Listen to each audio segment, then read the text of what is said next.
Hello everyone, if you're new to my channel, consider liking and subscribing. It will make me feel wonderful if you do that. Thanks. By the way, I also have another Naruto and Luffy fanfiction channel. If you are interested, link is in the description. Straw Hat Luffy, The Black Fist by J.R.R. Toast. What if Luffy had never eaten the devil fruit Shanks had brought into the bar that day? What if he started sailing a little earlier than canon? How would his story be different? Would he be the same Luffy we know and love? One thing is for sure, Luffy and his friends are in for a wild adventure. Adios. Chapter 51. Smooth sailing, and that's it for basics. Nami finished, hands behind her head as she lay out on her favorite chair. It's really not that hard once you do it enough times. Miss Sun took in the words and mulled over the conversation she'd been having with the orange-haired girl. Well, you might be right about the less artistic aspects, but I'm sure it takes quite a bit of natural talent to be able to draw the way you do. Over the past few days of travel, she'd gotten the chance to look over some of the maps the girl had drawn, and she was impressed, to say the least. If she wasn't a pirate, she could definitely make it as a topographer or something of the sort. She was talented. The orangeette preened at the compliment and turned toward their hostage, for lack of a better word, a smile rising to her face. Why thank you, Miss Sun, those words mean a lot coming from a scholar such as yourself. She lightly teased, laying back down to look at the sky from underneath her sunglasses. It was strange how she felt so comfortable talking to the woman and could only assume it was due to her charm. Not only was she beautiful, but she was smart and an incredible conversationalist. There had even been times when she'd almost forgotten she was supposed to be a prisoner. The black-haired woman laughed lightly at the words and faced the sky the same as the girl next to her. Less of a scholar and more of a historian, I would say, she replied, a sigh leaving her lips when she looked down at her bound hands. And as much as it pains me to say so, as I liked being tied up just as much as the next girl, this historian is getting tired of the rope. Another laugh left the navigator's lips, and as much as we like having you around, I don't think you're gonna be walking around unbound anytime soon. A loud sigh followed her words before a comfortable silence fell between the two, and she closed her eyes, drinking in the sunlight beating against her skin. While it may have looked like Miss Sun was doing the same, in actuality she was thinking back on her short journey with the Straw Hat Pirates so far, a small smile rising to her lips at the memory of her first night on the Mary. Miss Sun stepped out onto the deck with a sigh, rubbing her raw wrists together to find some kind of relief. The captain of the ship had done a great job of making sure she wouldn't be getting out of her restraints on her own, whether he meant to or not. She sighed to herself again and softly closed the storage room door behind her. After the princess's absolute refusal to sleep in the same room as her, Luffy made the suggestion that they all sleep together, and it seemed to be enough to satisfy the girl. However, as much as she tried, not only was she in an unfamiliar place, it was also quite difficult to sleep with her hands tied behind her back. It also made her very aware of how vulnerable she was at the moment. Without her hands, there wasn't much she could do to defend herself if she ever needed to. So, now she found herself looking to pass the time until she was tired enough that it didn't matter how uncomfortable she was. The woman shook her head and looked up to the cloudless sky, the night being lit by silver moonlight, when her eyes passed over a form sitting cross-legged on the ship's figurehead. She paused for a moment, trying to think on who she hadn't seen in the room below, before she remembered that Luffy had never come down for the night. Her steps resumed and she moved toward the stairs leading up to the front deck. Couldn't sleep? She asked, the soles of her feet softly pushing her up to her destination. The words surprised the boy, but he made no move to turn in the direction they'd come from, eyes still locked to the glowing crescent shape in the sky. Nope. Just not ready yet, he replied wistfully. He continued to stare up at the moon and couldn't help the small smile that rose to his face. Sometimes it was nice to sit and take in its beauty. Plus, it was a wonderful reminder of the friend he'd left on East Lodestone, as well as the island itself. Then may I ask why you're out here all by your lonesome? Miss Sun asked, leaning over the front rail and looking up to what he was staring at.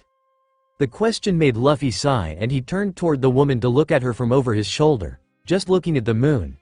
He turned back and his hand rose to softly grasp the black charm on his necklace, eyes gleaming at the memory of finding it. He hoped he got to go back there someday. The captured bounty hunter watched the pirate captain play with one of the charms on his necklace and couldn't help it when curiosity got the better of her. "I know I've asked you about that necklace before, but our conversation was a bit rushed back then," she started, catching his eyes once again. "Mind telling me a bit more?" Silence accompanied the woman's words, and for a moment she thought she'd said something wrong. "You certainly don't have to if you don't want to.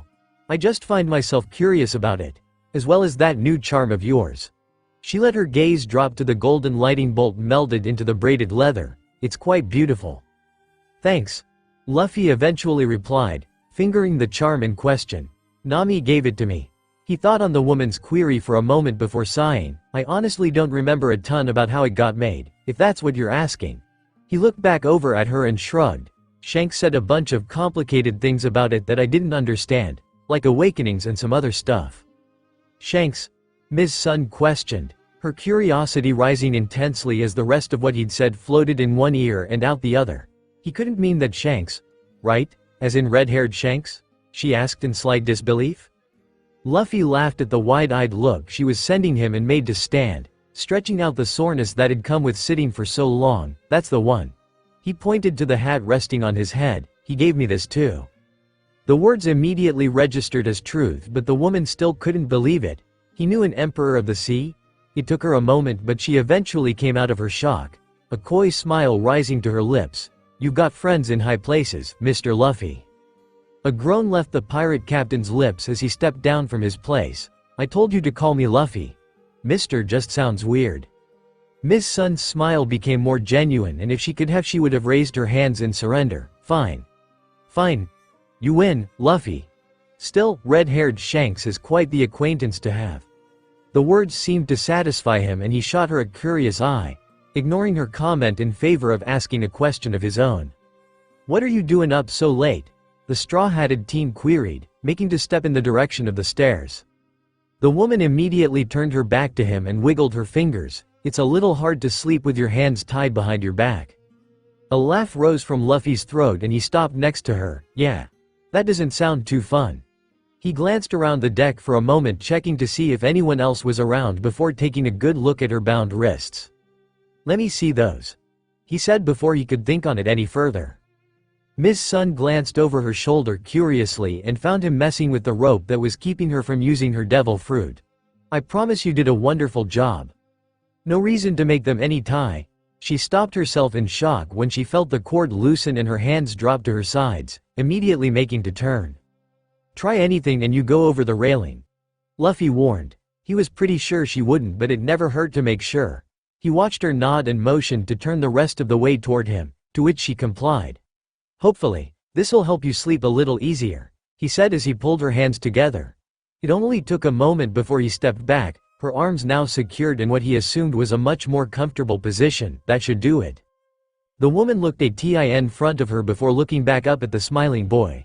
He did know this would make it much easier for her to escape, right? Luffy continued to grin at the woman and sent her a knowing look before turning to make his way down the stairs. "Try and escape if you want, but with Nala liking Levi as much as she does, I hope you've got another way of getting back to wherever it is you would want to go." He looked back over his shoulder and gave her his final parting words, "And if you try to hurt my friends." A silence hung in the air for a moment before he continued toward the storage room door. "Well, just don't do that, I'll get mad." Ms. Sun was brought out of her thoughts by others entering her head. It was strange how comfortable she'd become in the span of the last week or so. As she'd gotten to know the members of the Straw Hat Pirates from the conversations they'd had over her time as a prisoner, she'd felt her walls beginning to drop little by little. She couldn't lie, she liked them. Mr. Swordsman had been quite prickly at the start, but after a few nights of drinking with him, the woman felt as if she'd gotten to know a part of him a little bit through their mostly innocuous conversations. Ms. Navigator had been much the same at first, but by being genuinely interested in her hobby, she'd warmed up to her eventually. She'd even been kind enough to lend her the bathing suit she was currently wearing, as well as a few different outfits so she didn't have to put on the same thing every day. It also came as a surprise that everything fit. The thought made her laugh and she looked over at the orange's curvy body. In the words of the girl herself, she was quite stacked. Mr. Sniper still gave her a wide berth after their, by his standards, tense meeting, but they'd shared a few words and she could see his fear of her slowly but surely beginning to wane. Mr. Chef was a strange one. From his initial reaction to her, Ms. Sun assumed he would be just as prickly as the swordsman, but it turned out to be the opposite. He'd been nothing but kind since she'd boarded. Not overly so, but kind nonetheless. He was quite charming actually. However, there was a small bit of something in his eyes every time they talked to each other. Even so, she could see that slowly dissipating, the same as Mr. Sniper's fear. That left the captain of the crew, Luffy. He was such an interesting person to be around, and the woman found herself constantly smiling at his carefree attitude. There were just so many curious things that made her want to talk with him more and more. His necklace. His hat. The D in his name. The black-colored fist in his bounty poster. It was actually quite infuriating how he seemed to effortlessly give her answers that only made her more curious.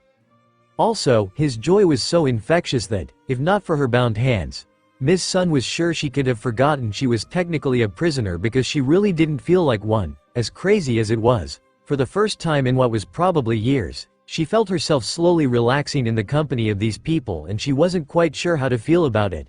Not to say she felt safe amongst them, but it was definitely getting comfortable.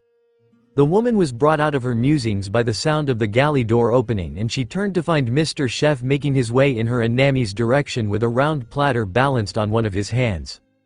2 tangerine parfaits for the 2 beautiful ladies, Sanji announced as he stepped up to the front deck, finding his way in between the two.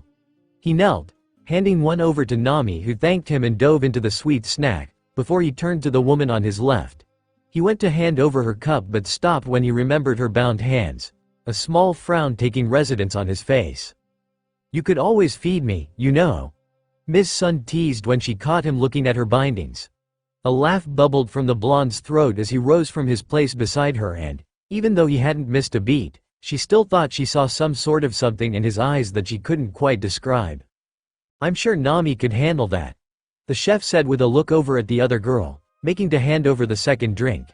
It wasn't that he didn't want to. M's Sun was absolutely beautiful after all, and the thought of being able to feed her sent shivers down to his toes, but he now found himself to be just a little less trusting of women he didn't know. Not to the point of antagonism, but just less of how much he used to be. Nami paused in her eating and nodded down to the wood beside her. "Yeah, I can do that. Just let me finish first." It only took moments for her to hound the rest of the parfait, and she sighed in bliss, rubbing her happy stomach in ecstasy. "You really are something, Sanji. That was delicious." Sanji just barely held onto his cool exterior and bowed, setting the glass on the ground next to her. "Thank you, Nami Swan." He straightened out and turned back toward the room he'd only just left. "I'm gonna go get lunch started. Luffy'll probably be hungry soon," he said, looking over his shoulder as he stepped down to the main deck. "Holler if you need anything." The storage room door opened just as the chef began to make his way back up to the galley, and Vivi walked out stretching her arms over her head, a large yawn leaving her mouth. "Nice of you to finally join us, princess," he teased before making his way up the steps. "Hope you got enough sleep." The blue-haired girl blushed and looked down to her feet, letting the chef disappear through the door above without giving a reply. It wasn't her fault. Ms. All Sunday was sleeping in the same room as her, and it made it extremely difficult to get through the night without waking up in a panic multiple times. There was also the fact that her country was under attack from a warlord of the sea. She shook her head, looking up to find the only other women on the ship lying out on the front deck, and made to approach, eyes glaring holes into the back of the black-haired one on the left. Ms. Sun turned to look over the back of her chair at the sound of approaching footsteps, and her gaze landed on Vivi making her way in their direction. "Nice of you to finally join us, princess," she said, a teasing smile finding its way onto her lips. Vivi stopped behind the 2 bikini-clad women and let her glare meet the woman's blue eyes. She went to say something snide but stopped when she heard the splashing of water coming from the port side of the ship. "All right, Karoo, on the count of 3, Luffy exclaimed, holding the duck tightly in his arm as he stood on Levi's nose, Usopp watching intently from atop their new turtle friend. The long-nosed teen gently patted the hard surface he sat on, eyes eagerly awaiting the coming spectacle. "Come on, Karoo. I know you can do it. Me and Nala are rooting for you." He nodded over his shoulder at the prone figure behind him and sent the bird a big smile. "Zoro too." The swordsman scoffed from his place laid out on Nala's large shell. not even sparing the panicking animal a glance. "You're a bird. What's the point of those wings if you can't fly?" The quacks of a panicked duck hit the deck just as Vivi made to speak up again, and she searched for her companion in confusion, eyes passing over the empty deck. Where was Karoo?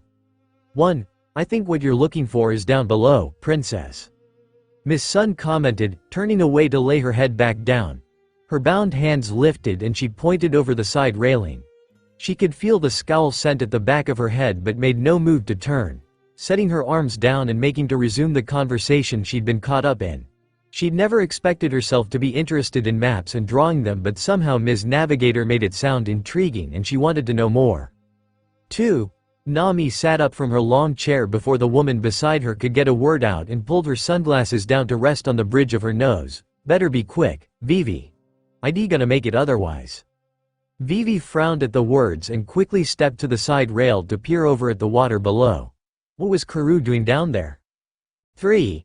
Just as her eyes peeked down to the ocean, the loud panicked squawk of her duck rushed by the princess's face as his body flew toward the clouds, all the while he uselessly flapped his wings as hard as he could. "Flap those wings, Karoo!" Luffy screamed through his cupped hands, excited gaze locked to the ascending ball of feathers. "If I can do it, you can do it too." Zoro opened his closed eyelids and sat up, looking at his captain with a raised brow. "I'm pretty sure you're just a freak of nature, Luffy." He lightly laughed at the large smile the words brought to his captain's face and laid back down. Levi and Nala had worn him out. It was honestly surprising how fast she could swim. Don't even get him started on Luffy, it was freakish how good he was at swimming. To be fair, Karoo's a giant duck and I'm pretty sure that's not normal. Usopp interjected, "Besides, regular ducks are supposed to be able to fly, so I don't see why he wouldn't." "What the hell are you doing?" Vivi screamed down to the water, eyes shifting between the boys below and her somehow still ascending pet. "Karoo can't fly." Luffy looked up at the girl and smiled. "We know. We're trying to help him learn how." He shifted his head between his crewmates looking for some support, "Right guys?" Usopp glanced at the swordsman resting behind him before looking up to the deck of the Mary and sending Vivi a shrug. "I was just here to hang out with Nala and it looks like Zoro wanted a nap after swimming for so long." A deep rumble came from the beast Luffy stood on and the long-nosed teen rose his hands in surrender. "You too, Levi? I'm here to hang out with you T." Before he could finish, a wave of water appeared in front of him and he sighed, accepting his fate. He should have known better. He'd learned over his time around him that Levi was surprisingly easy to offend. Zoro's eyes peeled open when he heard a loud splash along with the movement of a large amount of water and groaned, shutting them once again in annoyance. "Damn it. USO." The wave crashed over Nala's form and the two residing atop her shell were immediately pushed into the surrounding blue liquid. A grunt leaving both the boys' mouths as the weight of the ocean slammed into them. "Luffy," Vivi growled, eyes shadowed by the blue hair hanging over them. "If Karoo gets hurt." She looked up and sent the pirate captain her most menacing glare. "I'll kill you." A moment of silence passed as the two stared at each other before Luffy just couldn't take it anymore. Loud laughter bursting from his lips. "You can definitely try if you want, but I promise it won't be you that kills me." He giggled, more laughter leaving him at the red rising to the girl's cheeks. He looked away from her when his laughs began to simmer and lifted his gaze back to the sky, sharp eyes catching Karoo still madly struggling in the air as he began his descent. The straw-hatted boy sighed to himself. Maybe the little guy could use some help. "Hey, Levi?" he asked, looking down into his friend's large red orbs. "Gimme a boost?" A loud rumble came from the beast and he smiled widely, barely getting his final words out before he was launched into the sky. "Thanks, buddy." Wind rushed by Luffy's face while he sailed ever higher, and with a single extension of his legs he easily overshot his target, a bewildered quack leaving the falling bird's beak. He turned in the air, flipping so he faced the water, and a leg kicked out behind him, a boom reverberating from the sole of his sandal. With his arms wide, he slammed into Karoo and wrapped them around his middle. "All right, Karoo, let's do this together," he yelled over the quack sounding right next to his ear. "I know that, but that's why we're doing this, so you can learn," the pirate captain shouted in response. He looked down to the water, Karoo beginning to settle now that he felt some semblance of safety, and turned the two of them in the air so his eyes met the sky once again. "Hang on, Karoo. This might be a little rough, His legs shot out just before they would have impacted the ocean, and the liquid parted from the shockwave that shot the two back up into the sky. Karoo's face seemed to slump from the reversal of their momentum and, for a moment, Luffy thought he looked ready to vomit. "Alright. I'm not a very good teacher, but I do have one piece of advice," he yelled over the wind whipping around their figures. Another boom sounded and the two continued to fly higher. Sometimes flying isn't about being able to keep yourself in the air. His movement stopped, and when their ascent began to come to a halt, for a moment, the two seemed to still in the air. Sometimes it's just about how you fall. Luffy released the creature and its panic almost immediately started once again, wings desperately flapping to try and stop itself in the sky. Laughter bubbled from his chest as he went into a dive. "Stop freaking out, Karoo." He shifted himself so he was falling next to him. "If those things can't help you stay up." He grabbed one of the bird's wings and stopped it from flapping anymore. "Then let them help you get down." Karoo's form suddenly slowed as the air caught the underside of his extended wing and Luffy let go. Turning to watch the avian extend his other feathery appendage, that's it, with his back faced toward the water, he watched the creature's descent turn from a plummet into less of a plummet. That being said, he was still moving pretty fast. "Fall, Karoo, fall," the pirate captain encouraged, clothing rippling wildly from the passing wind. Slowly but surely he watched as the bird's descent became less and less of a plummet and something more like a glide. An extremely fast glide, but a glide nonetheless. He was even pointing his lower body backward to make himself more aerodynamic. "That was how you said that, right?" Luffy shook his head and smiled proudly up at the duck. "Attaboy, Karoo. I knew you could do it," he shouted, turning toward the water at the last second and diving straight into it like a hot knife through butter. All the onlookers of the little lesson watched as Karoo majestically descended until he was moving almost parallel to the water. With one last mighty quack leaving his beak, he touched down and let his chest hit the liquid, momentum carrying him forward while the rest of his lower body joined. He eventually slowed to a stop and turned back toward the ship just a little ways away, his wide beady eyes catching his blue-haired companion as if to say, "Did you just see that?" A slow clap brought the group back to their senses as Zoro's congratulations sounded into the air. "I knew those wings weren't useless." He looked back down at the turtle below him and patted her shell just as Luffy broke through the surface of the water. Karoo swimming in from the opposite direction. "Thanks for letting me nap on you, Nala," he said, making to jump back up to the deck. He needed to change before his skin started wrinkling. Then maybe a quick workout. A purr erupted from the turtle's chest just as his feet left her shell and Luffy looked at her in disgust. "That's gross, Nala, plus, I don't even think it would work." Maybe he'd tell Zoro to nap somewhere else from now on, then again, maybe not. A thought rose to his mind and he had to hold in his laughter. No wonder she and Nami got along so well.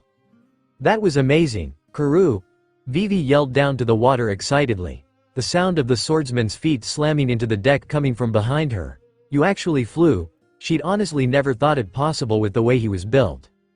Something poked into Luffy's back and he turned to find Karoo looking at him with a pair of determined eyes. A quack leaving his beak before he looked up to the sky. "You wanna go again?" he asked brightly. The laughter finally left his lips at the raw head and he hopped onto his back so he could swim them over to Levi. "Hey, buddy. Can you give us a lift?" Miss Sun stared at the approaching island with a slight bit of apprehension, eyes drinking in the sight of the massive foliage that covered the coast. She didn't know everything about this place, but she knew a lot, and it was enough to make her nervous. "Come on, Levi, faster," Luffy yelled excitedly. "You too, Nala." The two ropes wrapped around his arms tightened and the ship jerked forward slightly at his words, the Mary picking up speed by a good margin. He couldn't wait to go exploring. The island looked awesome. An itch he couldn't quite scratch that had been present since they'd left Whiskey Peak began to fester as he practically vibrated in anticipation. He hoped there was something big for him to fight. "Toward that cove, Luffy," Nami said, pointing her finger toward a small cove along the left coast of the landform. She turned away when the ship began to sail in the direction she'd indicated and addressed the rest of those on the deck while she stepped down to the main deck. "I don't know how long it will take for the log post to set here, so..." She looked towards Zoro and Sanji. "Sanji, can I assume that we need to restock the food storage?" The chef sighed and rubbed the back of his neck sheepishly. "Yeah, Luffy eats a ton. He'd been worked to the bone ever since he'd boarded this ship." Then you two are in charge of finding enough food to get us to the next island. The orange had ordered, turning to Usopp standing just off to the side of them. You got the best eyesight, Usopp, so you're in charge of making sure Luffy doesn't do anything too stupid when he eventually goes flying off somewhere. I heard that, Luffy shouted over his shoulder, laughing at the scoff that came from his navigator's mouth. How the hell am I supposed to keep up with someone that can fly? Usopp groaned. He had a feeling he was going to be constantly on his toes for the next however long they would be there. Figure it out. The orange-haired girl countered, waving away his pout as she turned to the other two women on the deck. You, me, Karoo, and Ms. Sun are going to look for a town or someone who can tell us how long it will take for the log pose to set while Levi and Nala stay here to protect the ship, she said, pointing at Vivi, Karoo, and Ms. Sun respectively. Ms. Sun cleared her throat. If I may, Ms. Navigator. A groan left the orange's lips. I told you it's Nami. A small giggle rose from the woman's chest and she corrected herself. Nami it is then. Yeah, you can cool it with all the Mr. stuff. Zoro commented as he stepped past them and up to the front deck. It's just Zoro. If you wouldn't mind, Ms. Sun, I think I would prefer it if you called me Sanji, the chef said with a smile before making to follow the swordsman up the steps. Usopp sighed to himself. She really wasn't that bad other than the weird hands. I'm not gonna be the only one left out. Just call me Usopp, he conceded, following in the footsteps of the other two. Ms. Sun nodded to the three as they passed her before turning to the others. As I was saying, she looked over at the large island now only a small distance away from them. There's no point in looking for a town or anything of the like because, as far as I'm aware, there are none. Damn. Nami huffed to herself after a moment of silence. If there was no one to tell them how long it would take the log pose to set, they had no idea how long they would be on the island. The reason I told you to use the eternal pose to Alabasta is because this place is dangerous, the black-haired woman warned. Not only is it home to a multitude of things that could tear your body limb from limb, but the fact that it takes the log pose a year to set only makes them more dangerous. Complete silence accompanied the woman's words before it was shattered by a screech of distraught, Vivi growling as she stalked in Ms. Sun's direction. Why the hell are you just telling us this now? She yelled angrily, making to tackle her to the ground. Before she could make it, however, she slid to a stop when Nami stepped in front of her. Calm down, Vivi. The orangeette frowned. We don't know if that's true. She had a feeling it was because, why would she lie about that? However, she really didn't need Vivi attacking her. If it came down to it, she could always use the eternal pose she'd stolen from that woman. It wouldn't get them to Alabasta, but at least if they were able to get far enough away from the island, maybe the log pose would lock onto a new one. The words seemed to keep the princess at bay for the time being, and Nami turned toward the woman behind her. Regardless of if you're telling the truth or not, we're going. So, we'll just have to figure something out. Besides, she grabbed her by the shoulders and turned her to face the bow of the ship. You really think you could change his mind now? Ms. Sun's gaze landed on Luffy and she sighed at his excited laughter, the ship beginning to slow as it glided into the cove where they would be dropping anchor. She looked past him, to the dense forest now towering over them, and steeled her nerves before looking back to Nami. Well then, welcome to Little Garden, I guess. Chapter 52. Not So Little Garden. Come on, Usopp, Luffy exclaimed joyously. Let's go exploring. He dropped the wet ropes wrapped around his arms to the wood at his feet just as the anchor touched down into the water and waved his friend in his direction. This place looks awesome. Usopp groaned in exasperation but couldn't help the smile that took over his face, unable to stop the small bit of excitement seeping into him. Right behind Ya, Luffy. Zoro sighed deeply before a grin rose to his lips, eyes drinking in the shadowed shapes he could see speeding through the forest. He didn't know what was out there waiting for him, but he hoped it put up a good fight. He turned to the blonde standing beside him and nodded to the coast. Whoever brings back the least has to do laundry for the next 2 weeks. Sanji smirked at the words and his foot began to tap into the wood of the ship, a competitive edge entering his voice. You're on. The two looked at each other for a moment before sprinting toward the same rail Luffy and Usopp had exited over and following in their footsteps.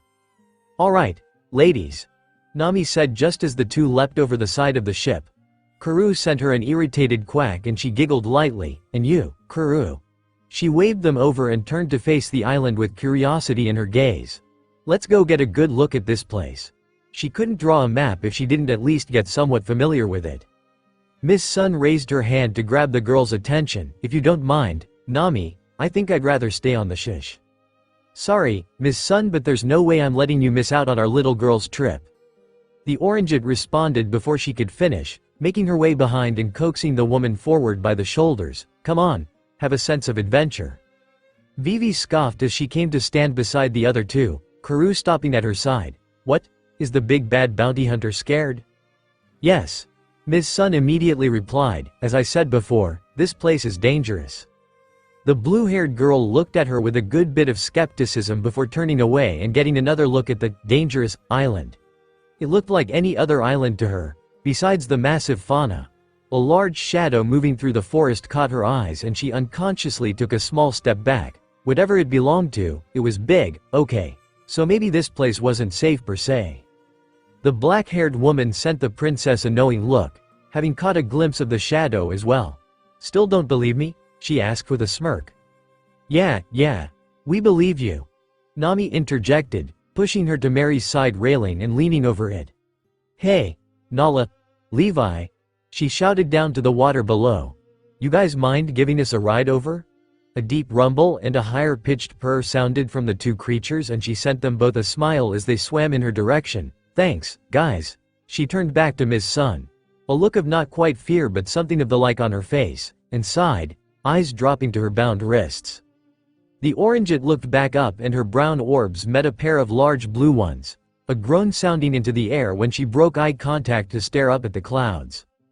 This was probably a bad idea. She brought her gaze back down and her groan turned into another sigh. Would you feel better if I let you out of those? She asked carefully, pointing at her bound wrists. It wasn't necessarily that she trusted the woman but, honestly, she didn't really know. She just plain liked her and was starting to feel a little bad about the ropes. Miss Sun was shocked by the words, her eyes wide with bewilderment. Was she going to free her? She shook her momentary paralysis away, held her hands up. I think that would make me feel much safer. You can't be serious, Nami, Vivi yelled while looking at the orange-haired girl incredulously. She's our enemy. Nami sent a perturbed eye her way and stopped the princess in her tracks. She's your enemy, Vivi.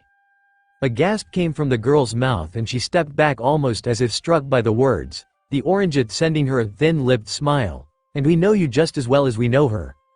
Well, they knew whatever she'd told them, which, honestly, hadn't been a lot, but still. She turned back to Miss Sun and sent her a wink, making to untie her hands. As far as you know, we might end up wanting to help our new friend. We're pirates after all. The navigator groaned at the girl's stiffness. They'd been traveling together coming on 2 weeks now. I'm kidding, Vivi. Lighten up a little. She poked at the now pouting girl. Vivi tried her best to hide the blush rising to her cheeks. I still don't like it, she argued weakly, already knowing there was no stopping her at this point. Well, it's not really your choice. It's mine, Nami reasoned, slipping her fingers into the tight knots keeping Miss Sun's hands tied. Well, it's really Luffy's but he's not here right now. She felt the rope loosen in her grasp but didn't let the woman's hands go, meeting her large blue orbs once again as she held them tightly in her own. I'm trusting you here, Miss Sun, don't make me regret it. At the nod of the bounty hunter's head, the Orangeite pulled her hands away and threw the rope up to the front deck while the shocked Miss Sun rubbed at her wrists, seemingly still a little stunned. Try anything sneaky and I have a feeling Luffy'll have something to say about it. She looked over her shoulder as she turned back toward the railing and saw the knowing look in the woman's eyes, and, as you seem to know, you probably won't like how that turns out. Come on, Usopp. Hurry up, Luffy shouted over his shoulder, his soaking form stepping onto the coast as he turned to take another excited look at the large trees in front of him. The long-nosed teen groaned through his arm strokes. How the hell had he made it there already? I'm going as fast as I can. Luffy, he yelled in return, trying his hardest to increase his speed so he wasn't left behind. The pirate captain waited for his friend patiently and it only took another few moments for Usopp to step up next to him, his breaths coming out fast and short. He slapped the other boy on his wet back and was almost immediately on the move again. Come on, we've got an island to explore. Wait, Luffy. The sniper groaned through his gasps for air. Just let me get a quick. His words caught in his throat when the sand at his captain's feet cratered underneath his sandals and he yelped, crashing into the beach from the small shockwave that rolled over him. He lay face down for a moment before turning and slowly sitting up, breath still ragged as he looked up at Luffy's form getting further and further away from him. Another groan left him and Usopp made to stand while trying to get a beat on where the other boy was headed. It was gonna be a long day. Luffy smiled widely at the wind ripping at his clothing and skin, eyes searching the treetops for anything of interest. His sandaled foot shot out behind and sent him even further inland, eyes turning to stars while he took it all in. This place was awesome. Everything was huge. The trees, the flowers, the mountains. There was even a volcano. He was definitely going to see what that was about at some point. The pirate captain's body flipped forward until his eyes faced the sky and his leg shot out again, redirecting him upward. He wanted to get a better look at the place. When he reached his apex and stilled for a moment, he looked down, searching for the most interesting thing he could find. Just as he began to fall again, he saw a herd of massive beasts with absurdly long necks and couldn't resist pointing himself in their direction. What the heck were those things? The teen's form screamed through the air as he fell, a sharp whistling sound accompanying his descent, and he turned to face the ground. With the ever-decreasing distance between them, he suddenly realized what it was he was looking at. A giggle of delight rumble say things were dinosaurs. He didn't even know they were around anymore. The comfortable silence consuming the herd of long-necked dinosaurs was suddenly shattered as Luffy's foot shot out just before he would have impacted the dirt, panicked roars leaving the animals as they scattered toward the surrounding forest. He landed softly in the crater below him before immediately taking off after one of the large beasts, his smile growing more joyous the closer he got. "Hey, don't run away. I just want to say hi." The boy's rapid bounds left cracks in a trail behind him and he easily caught up to the dinosaur he had his eyes on, pupils once again turning to stars before he leapt from the earth with his arms open wide. His flying form impacted the side of the animal's long neck and it recoiled from the momentum he carried, just barely managing to stay on its feet before it began to shake wildly. A yelp left his lips when he was almost thrown off and he gripped the thick meat in his arms tighter. It would have helped if he could have gotten his hands all the way around, but this thing was huge. Shadows suddenly consumed the two and Luffy took a moment to look around curiously while simultaneously holding on for dear life. Where the heck had the light gone? Ice shot down his spine and his eyes widened, head shifting upward to find the source of the darkness. Unnoticed by the bucking dinosaur was a massive tree trunk screaming down in their direction, and he only had moments to enhance his body before it impacted. What the hell? A massive boom ripped through the air as the dinosaur's neck shattered underneath the blow and practically folded in on itself, Luffy looking on in shock. He braced himself as the trunk continued its descent and let go of his hold on the animal, but it seemed it was already too late. The tree was moving fast, like someone was swinging it or something. His forearms rose above his head just in time to catch some of the impact, but it still sent him screaming into the ground right alongside the dinosaur he'd been so interested in, the hard dirt rupturing beneath their combined weight. The pirate captain groaned from underneath the massive, likely dead, form of the creature on top of him and had to take a moment before he began to wiggle out. What the hell had just hit them? He shook his head and focused on escaping. However, just before he would have made it to freedom, the largest hand he'd ever seen wrapped around the animal's limp neck and lifted it into the air like it weighed little more than a rabbit. What met Luffy's eyes when he followed the dead dino rising into the sky was something he wasn't sure he'd ever get to see, and, boy, if he was excited before, he was something even more now. Usopp scrambled through the jungle with a bit of pep to his step, maybe more than a little. He'd seen several shadows stalking through the forest in his pursuit of Luffy, and he wasn't very keen on meeting their owners. The thought only made his legs move faster. A loud boom echoed across the tops of the trees, scattering birds of various sizes to the sky, and the long-nosed teen groaned when he realized it had come from the direction his captain was in. He shook his head and pushed himself to his max speed, form darting through large trunks with a deftness he wasn't honestly aware he had. After running for a few more minutes, more booms of varying volume sounding along the way, the sniper caught sight of a clearing where he swore he could hear the noises of a fight coming from. A singular thought rolling through his mind. Who had Luffy managed to piss off this time? Usopp brushed his concern away, rushing toward an opening in the tree line, and almost immediately slid to a stop before he could make it all the way out, shock taking over his body at the sight that met his vision. That was a giant, an actual giant. He somehow managed to pull his eyes away, scanning the area for his friend, and it didn't take long to spot him shooting around the massive figure's head like a buzzing bee. His jaw dropped to the floor as he stared at the two combatants, slowly coming to realize the magnitude of the situation. Luffy was fighting a giant, an actual giant. The straw-hatted pirate captain shot off to the left before immediately redirecting himself back in the direction of his attacker. The wind from the massive figure's missed blows making it hard to keep moving in the direction he wanted to. However, he managed to dodge all the wild swings of the large tree trunk and his eyes landed on the side of the giant's neck as he summoned his hardening to cover his hands like a pair of gloves. Sun Palm. The straw-hatted pirate captain roared, folding the tips of his fingers inward.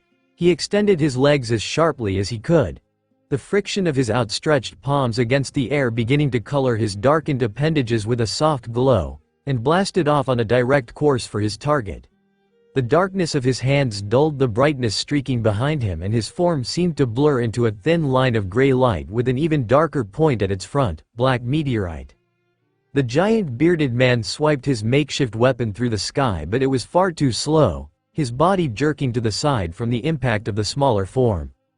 A boom ripped through the clearing and he stumbled to the side as his skin rippled in a circular wave underneath the weight of the one he was fighting. He grit his teeth and smacked his hand as hard as he could against his neck, scowling when the boy escaped once again. He didn't have time to be taking hits like this. He needed to be ready for his duel, as the call was sure to come soon. Luffy groaned in irritation while he diced through the sky, dodging left and right to avoid being turned into a paste by the massive tree trunk the giant was swinging. It felt like he wasn't doing very much damage to this guy even with the use of haky. The most he'd seen was some bruising. That attack had been really awesome too. The pirate captain brushed the thought away and his legs flipped over his head as he extended them in the opposite direction, just barely keeping himself out of reach of a downward swing. For how big this guy was, he was pretty damn fast. He'd have to figure out something soon, otherwise, he was probably gonna take a pretty nasty hit. Almost as if he'd spoken the words into existence, chills spread down his spine and the boy turned to the side to find a massive palm shooting in his direction. He desperately kicked out to send himself anywhere else but just before he could fully extend, the breath left his lungs. It felt like his body was momentarily thinner than a piece of paper before he shot off toward the ground like a bullet fired from a human-sized gun. The earth shattered as Luffy impacted and the massive chunks of rock that were displaced smashed into the forest trees only feet away from where he landed. He thought he heard a scream come from somewhere amongst the cracking of wood but didn't have time to focus on it, ice shooting through him once again. As soon as he turned to face the sky, his vision was consumed by the sole of a giant boot and he paled. That wasn't good. Luffy! Usopp screamed in desperation, lifting his hand to reach toward his downed captain. He watched helplessly while the massive foot descended with a speed he didn't think possible for something so big, a boom shattering the air as it cratered into the ground. It took a moment for the echo to disappear somewhere in the distance and the area was consumed with silence as he stared unblinkingly at what he thought was his captain's resting place. The giant looked down at his foot buried in the dirt and couldn't help but think something felt off. Why did it feel like his leg was shaking? Surely this puny human had died underneath his weight, right? Luffy felt something like cracks run through the invisible armor that covered him but continued to push nonetheless. He'd already fought a wolf close to the same size as this guy so he was no stranger to how MP on him. Still, it took everything he had to push against the massive soul now trying to grind him into the ground. With an animalistic roar, he shoved upward as hard as he could and managed to give himself a window of opportunity, sandals shattering the already broken ground at his feet to push him to freedom.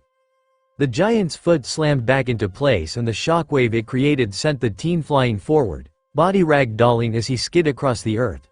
He wasted no time in standing to his feet and rushing back into the fray, smiling up at the large scowl of the massive man before him. "You're pretty strong, Mr. Giant. And you've proven yourself to be quite the nuisance, small one." The large figure replied, gripping his makeshift weapon with both hands. His scowl morphed to match the look of his tiny adversary and he wasted no time in bringing his weapon down with all of the strength in his body. Luffy dove to the side just as the tree impacted and turned to make his way back in the large man's direction. However, when he'd fully rotated, He wasn't ready for the weapon in his opponent's hand to violently explode from the force with which it was swung. Eyes widening when a multitude of pointed brown projectiles consumed his vision. He curled inward to protect his vital spots but grunted when his enhanced body was assaulted with pain, the wood connecting like a shotgun blast and sending him careening back into the dirt. Usopp's form immediately folded to the ground as he held the top of his head, the wind from what were practically wooden spears passing just over his head as they felled the trees all around him. The creaking of several trunks made him pull his eyes back up and he paled when they all began to fall inward, panicked gaze moving to the opening that led to the clearing. He really didn't want to go out there. Several rough snaps shot through the forest and he immediately began to sprint forward, nature having made his decision for him as trees crashed against the ground at his back. The long-nosed teen screamed bloody murder at the feeling of displaced dirt rising up just behind his heels and didn't turn back for even a moment. He dove forward at the last second, the final loud boom of the falling trees coming from behind, and skid face first through the dirt. He lay still for a moment before groaning loudly and slowly bringing himself into a sitting position. That had been way too close. A deep baritone voice brought him back to reality and Usopp looked up to find a pair of massive black eyes staring down at him from under the brim of a large steel helmet. A loud gulp sounding from his throat. Was he about to die? Another small one, eh? The giant laughed, finding humor at the thought that a second would make any difference in the outcome of this small spat. Like rats, you lot are. He smashed his fists together and took a lumbering step forward, wrenching his massive right arm backward. Move, Usopp, Luffy shouted as he launched himself into the air. His form flashed in the direction of his friend just as the giant let his fist fly and he barely made it in time, feet slamming into his wrist to knock it off course just enough to not smash Usopp into the ground. He took no notice of the other boy being blasted to the side and shot off toward the underside of the giant's chin. Another tingle spread across his skin and the pirate captain looked left in the middle of his flight to find the back of a hand moving quickly in his direction, body rotating so he could push himself out of the way. He shot downward and just barely dodged the attack before immediately shooting back up, streaking through the air like a beam of light. In an instant, he was in range and loading as much strength into his arm as he possibly could, teeth gritting as black spread over his fists once again. For the first time since the fight began, the giant's eyes widened when pain spread through the underside of his jaw, the boy's tiny hand colliding against his tanned skin with a massive crack. His hulking figure lifted slightly from the ground, head violently snapping backward as eyes caught the sky. He had to shake away the slight dizziness the blow caused before he caught himself on his back foot, eyes once again shooting around for the boy who seemed to be more worthy of an opponent than he first thought. Luffy growled at seeing the big guy still standing and went in for a second hit. Just as he shot forward once again, however, the giant grabbed the edge of the massive blue cloak he wore and whipped it in his direction, a hurricane-like gale following the action. He gasped when the breath was knocked out of his lungs, a wall of wind halting his movement and sending him careening in the opposite direction. He flipped wildly as he tried to regain his bearings and just barely had time to curl into himself before crashing straight into the ground. The giant finished his rotation and watched the small one smash against the dirt, wasting not a moment before using the massive muscles in his legs to leap into the air. He pulled his hands over his head and clasped them in preparation to bring an end to the fight. However, just when he began to fall, he was distracted by the loud boom of a volcano in the distance, head swinging in the direction of the noise. Luffy chose to ignore the eruption and instead rise back to his feet, using the momentary distraction to dash out of his opponent's landing zone. His legs pumped wildly and he just barely made it far enough to escape the blast, watching wide-eyed as cracks ripped through the earth from the weight of the pair of massive hands slamming into it. He leapt over a crack that shot out in front of him and paled when he looked down into complete darkness. If he'd gotten hit by that, he wasn't sure he'd still be alive.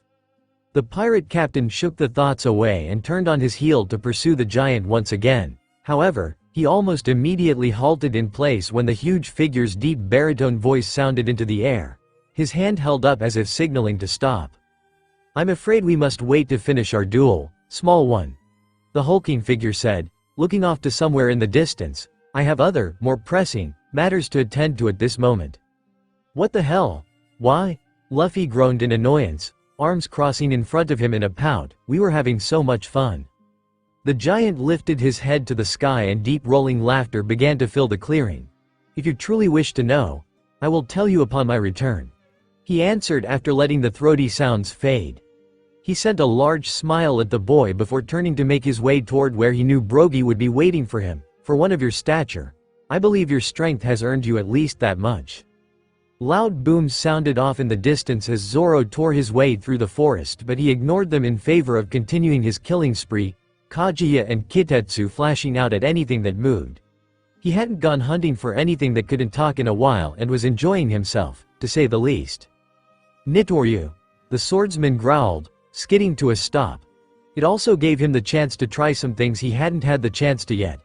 He probed the heat of his enhancement and the power flowed down his arm and into the blades he gripped, eyes narrowing on the group of massive gazelles that sat in the clearing in front of him. His toes sunk into the dirt and he launched himself in their direction, dancing lights.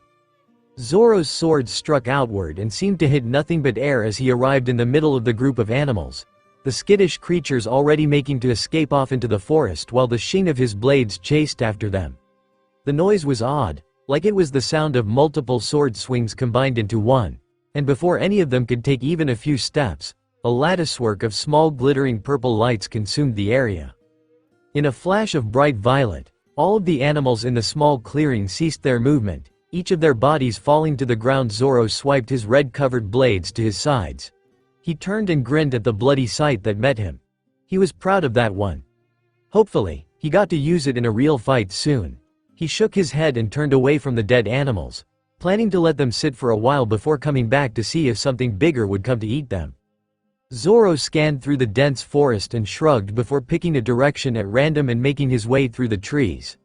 He didn't see anything else worth killing at the moment but held his blades at the ready just in case he ran into anything of interest.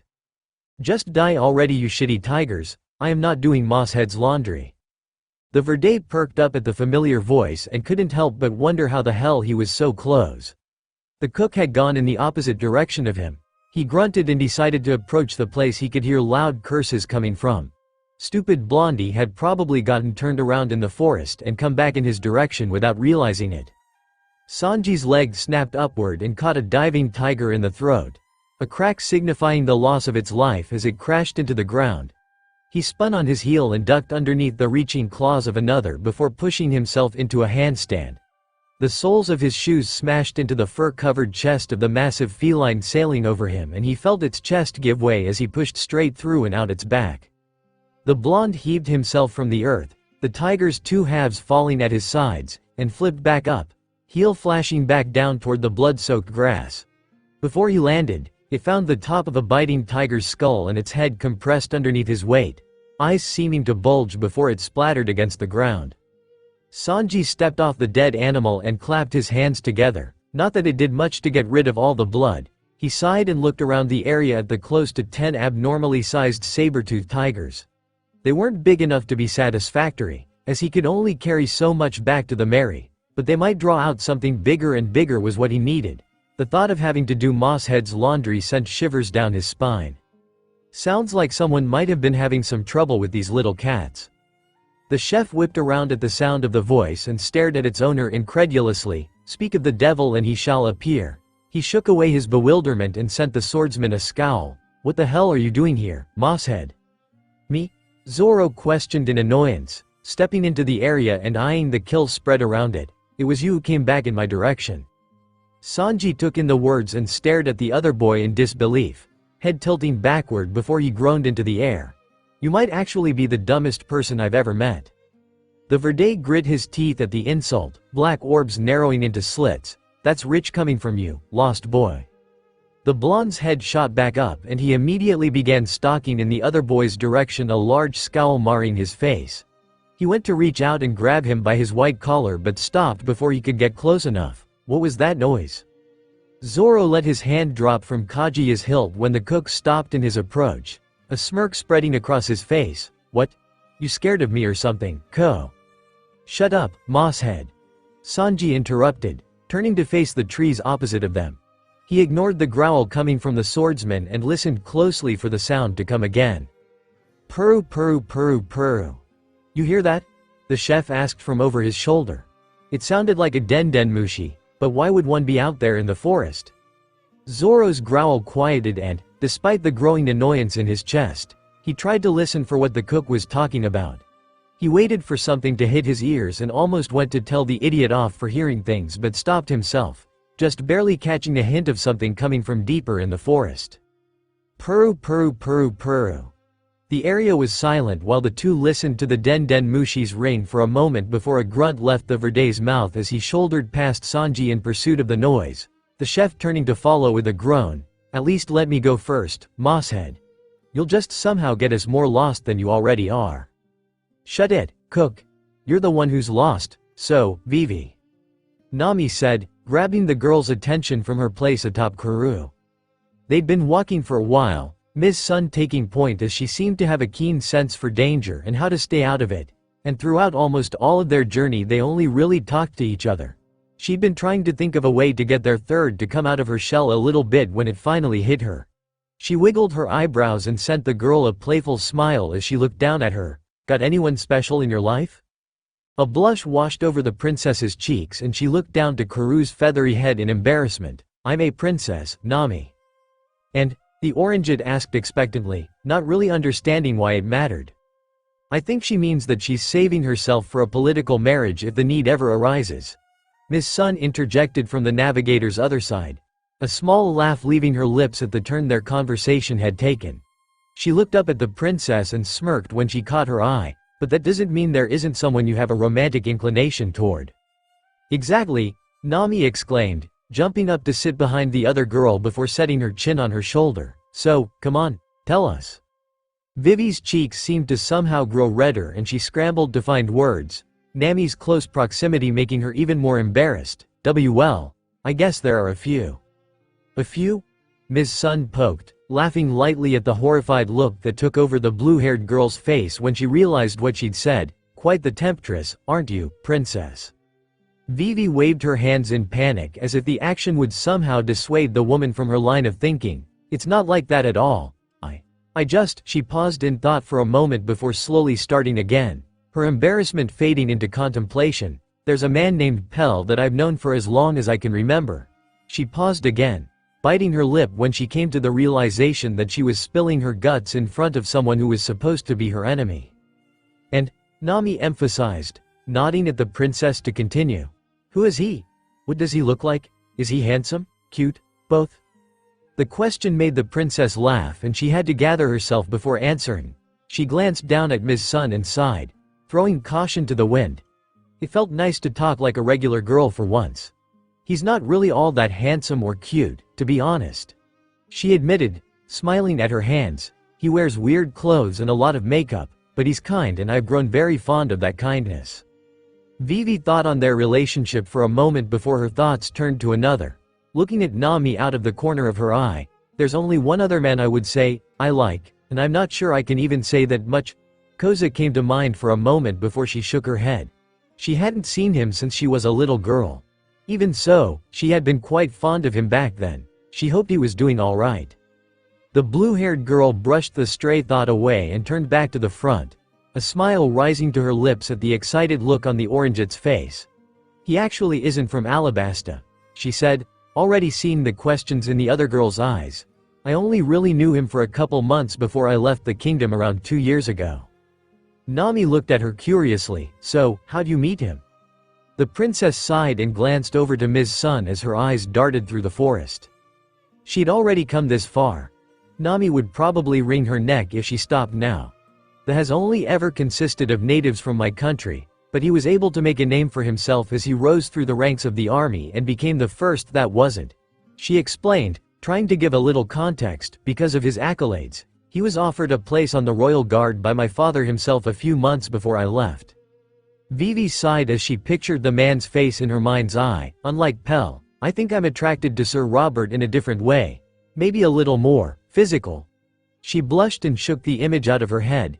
He's very handsome and also quite nice, although he does have a strange way. Oh, she almost screamed when a pair of hands clasped over her mouth to stop her from talking. Wide eyes shifting back to Nami to find her similarly panicked. Try to be a little quieter, ladies. Ms. Sun uncrossed her arms when the two slowly nodded and she pointed through the trees to a large clearing with a massive figure sitting in the middle of it. Unless you want him to hear us. Chapter 53. Giants near and giants far. Purru purru purru purru. Zoro passed through a line of trees and expected to find the source of the ringing, but he instead stepped out into an empty clearing. What the hell? Hadn't he been walking directly toward it? Over here, idiot. Sanji scoffed toward the Verde's back, turning away before he could see the scowl the words brought to his crewmate's face. His black boots carried him into another clearing and his eyes were met with a strange sight. Was that a building? He glanced around the area for a moment, but the only thing he could find that felt out of place was the small white hut in front of him. What the hell is that? Zoro asked aloud as he stepped beside the blonde.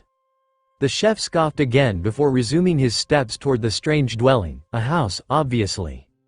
The swordsman grit his teeth at the insult hidden in his tone.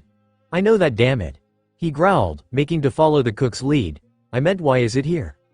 Sanji stared at the hut for a moment before shrugging his shoulders and continuing forward, no time like the present to find out. As the door was pushed open, the hinges made almost no sound. He found that to be strange, but the den den mushi rang once again and the thought was pushed to the side. The inside of the white hut was quite barren for what the two thought to be a dwelling of some sort. However, it was curious.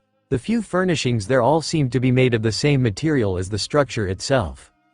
What the hell is this place? Zoro questioned, more to himself than anything. He'd never seen anything like it. His eyes scanned for a moment longer before they widened and shot to where the den den mushi was. Its ringing suddenly stopping to signal someone had answered. Gat-cha. You've reached the shit cafe. How can we make your day just a little shittier? Sanji greeted into the mouthpiece held to his lips. He caught the swordsman's widened eyes and scoffed, waving him away as he turned to look out of the small window to his left. A masculine growl with a certain huskiness to it sounded on the other end of the line. Knock it off, Mr. 3. I don't have time for your shit. The chef's eyebrows rose when he heard the name, but he didn't miss a beat. I'm afraid there's no Mr. 3 working today, sir. Is there anything I could do to help you in his stead? Another growl came from the snail's mouth before it suddenly stopped, as if the figure on the other end of the line was thinking. After a long moment of silence, the voice came through once more. Who the hell am I talking to? Sanji thought for a moment on what name to give and something quite clever came to mind. A small smirk rising to his lips before he replied, you can just call me, Mr. Prince.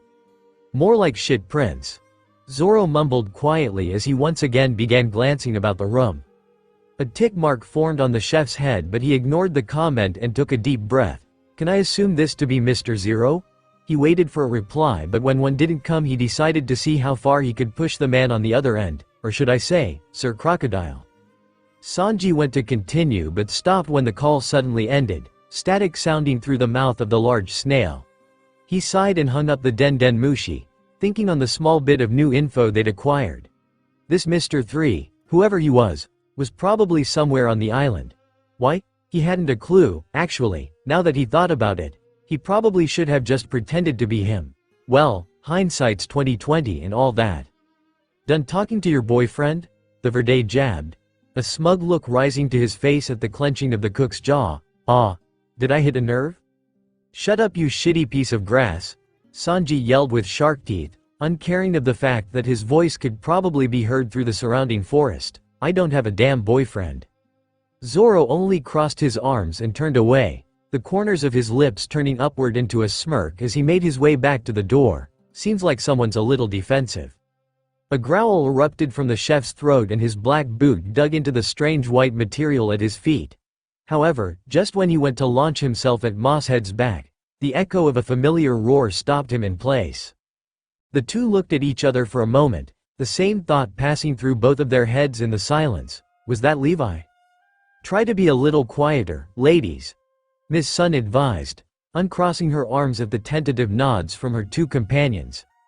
Pink flower petals burst into the air and she held her finger up to her lips, using her other hand to point into the clearing. Unless you want him to hear us.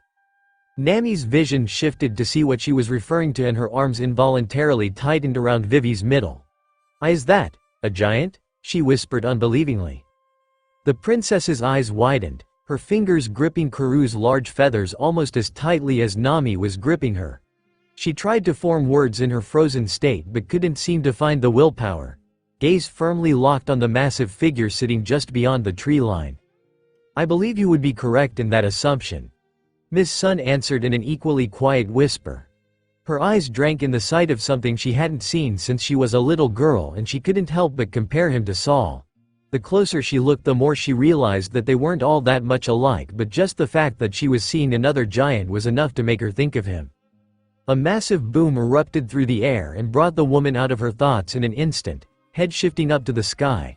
She'd seen a volcano looking down on them while they traversed the island, but she hadn't known it was active. She nodded to the other two girls, both of them seemingly coming to the same conclusion she had. However, just as the echoes from the explosion began to fade, something else grabbed their attention and they all took an involuntary step back. "Ah, so it's finally time," Vivi gasped at the loud voice, immediately covering her mouth with her hand. She watched wide-eyed as the giant stood to his feet and desperately hoped she hadn't alerted him to their presence. "It's so your fault if we die," Nami whispered angrily into the princess's ear. However, it seemed her words were unnecessary because as soon as the giant had gathered his weapon and equipped his shield, he turned in the complete opposite direction. "Today's the day, Dory, today's the day our duel finally ends." The exclamation was followed by the sound of booming footsteps, and two of the girls, plus Karu, let out a large sigh of relief when they saw his form beginning to shrink. "Well, that was certainly frightening," Miss Sun said plainly, watching the large man intently from the cover of the trees for a moment before turning to the other three. "I thought for sure he was going to smash us all into little bloody puddles." "Don't say stuff like that, it's scary," Nami and Vivi yelled in tandem, their teeth turning to those of a shark.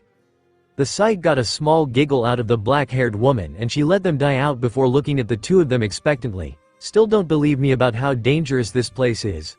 When the words got no response other than some small shivers, she nodded and turned back to the clearing. "What the hell is a giant doing here?" Nami asked aloud, disbelief still coloring her voice slightly. She unhooked her arms from Vivi's middle and slipped off of Karu's back, feet landing back on the vibrant green grass. "And did he say duel?" she added before making in Miss Sun's direction. Just when the black-haired woman went to reply, instead, her arm came up to stop the orangeite from moving any further. She paid no heed to the curious glance the girl shot her and crossed her arms, eyes closing when she turned to the forest to their right. "Fleur," she whispered quietly. Nami and Vivi tensed, both expecting hands to sprout if nothing of the sort happened. Actually, nothing happened. A long moment passed before Miss Sun's eyes reopened and she turned to her companions, arms still crossed in front of her. "It seems as if we weren't the only ones peeping on our large friend." "What do you mean?" Nami whispered, eyes now shooting through the forest. For the life of her, she couldn't see anything through the dense packing of wide trunks. So, what was Miss Sun talking about? The woman's mind was working overtime as she thought about what to do, completely ignoring the question from the orangeite. She'd already thought of a few things she could do, but the hard part was figuring out what the right thing to do was. Well, right for her, anyway. She looked over at her companions and thought for a moment, once again ignoring the orange-haired girl trying to get her attention. "Hello," Nami said, waving a hand in front of the bounty hunter's 1,000-yard stare. Why the hell was she acting so weird? Miss Sun knocked the girl's hand away and disregarded her small yelp, grabbing her softly by the wrist. "I'll be frank with you, ladies," she said, bringing them into a small circle. She looked to Nami. "I'm tempted to just give the both of you up." The two stared at her in bewilderment and Vivi went to say something but she stopped her. Could she have told them to run? Yes. Could she have given them up? Yes. There were so many other things she could have done and, yet, this was the path she'd chosen. Why? Honestly, she wasn't really sure herself. Maybe it just seemed like the most fun. Mr. 3&M's Golden Week are here for that giant that just walked off, the woman explained, continuing before the shock could truly hit the other two. So, with that being said, she looked between them and smiled to herself, eyes landing on Nami. "Since I'm technically still your prisoner, I think I'll let you choose how we proceed." The orangeite stared at her wide-eyed and confused. What the hell was she talking about? "That's not good," Vivi said, gaze glued to the black-haired woman. What was going on?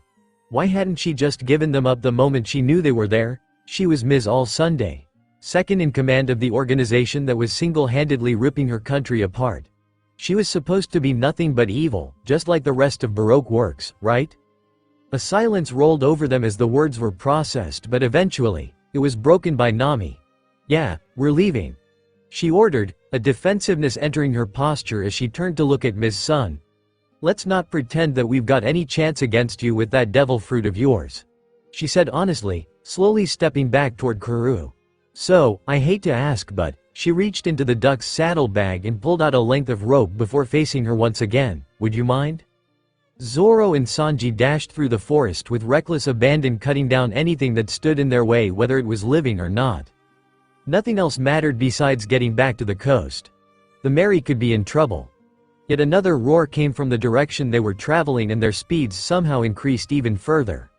The tree line was suddenly in view and, without a skip in their steps, they shot out of the surrounding forest just in time to see an explosion rock the waters not 50 yards from their ship. The sound of Levi's violent splashes rolled over the pair as they hit the beach, and they immediately caught sight of his form sailing through the air, maw wide open as he descended toward the small craft. Another explosion suddenly consumed their vision, and something like a hiss of pain erupted from the beast's mouth, large body careening off to the side. "Levi!" The two boys yelled in tandem, both of their jaws clenching in anger while they watched him crash into the ocean. Zoro ripped Kitetsu from its sheath just as the chef next to him rocketed from the beach, sand exploding around his ascending form. "I'm sinking that thing," he growled up to Sanji. "Make sure they don't drown."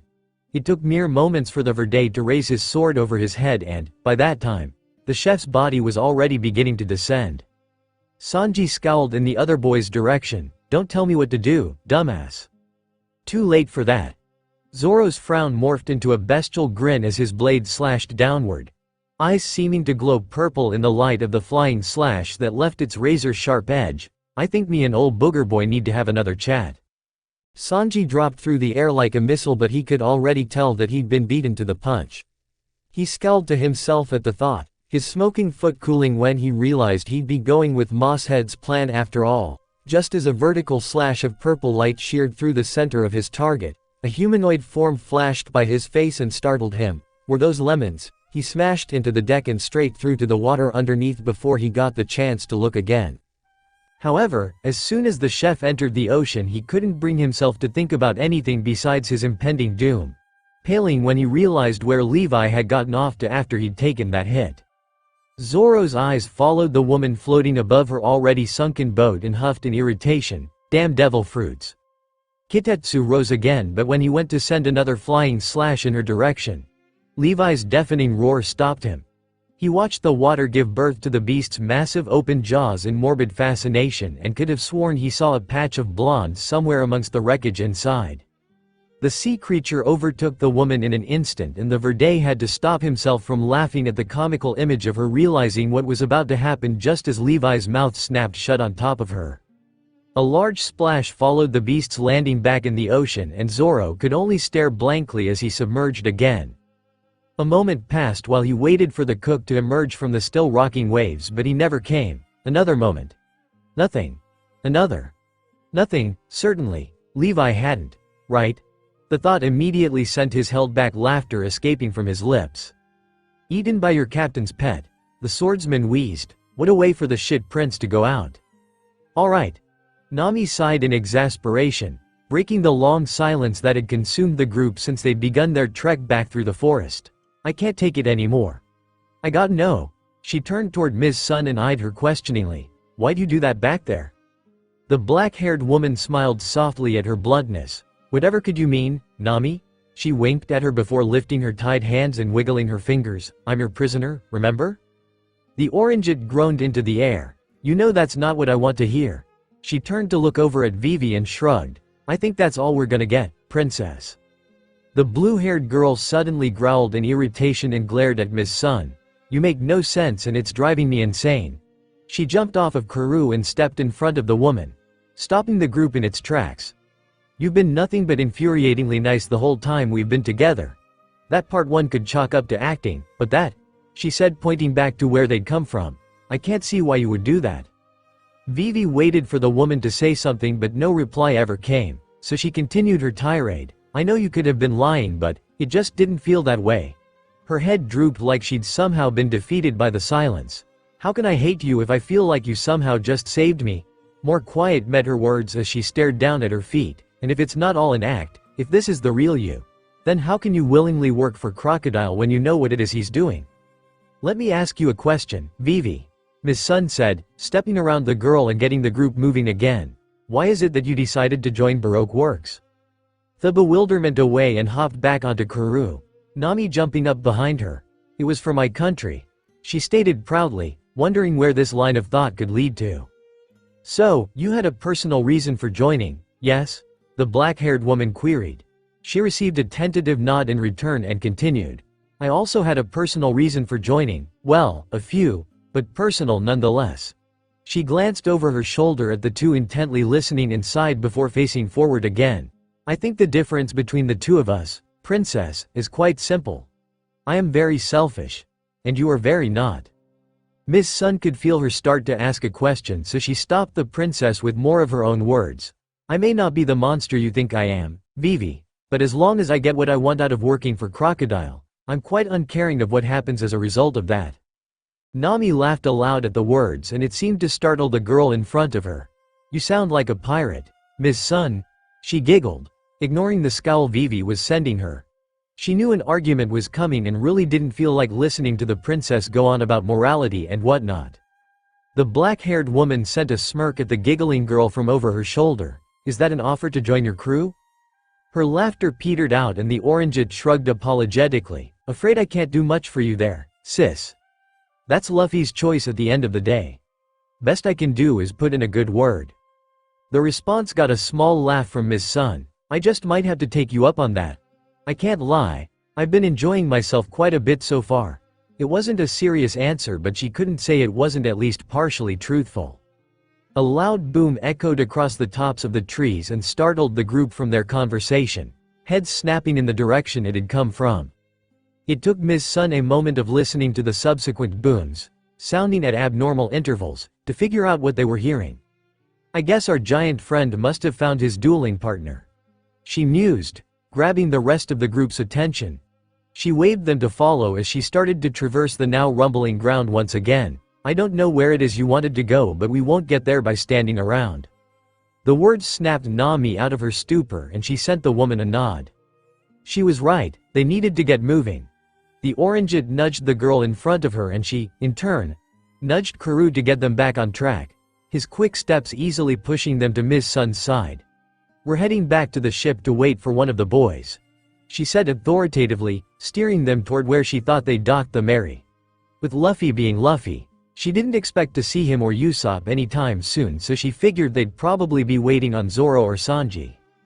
A comfortable silence consumed the girls as they walked cautiously through the still shaking forest.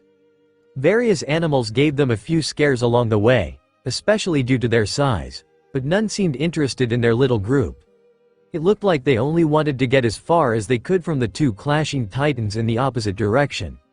Other than their few run-ins with the local fauna, not much else slowed their progress and they eventually came upon a tree line with what looked like ocean on the other side of it.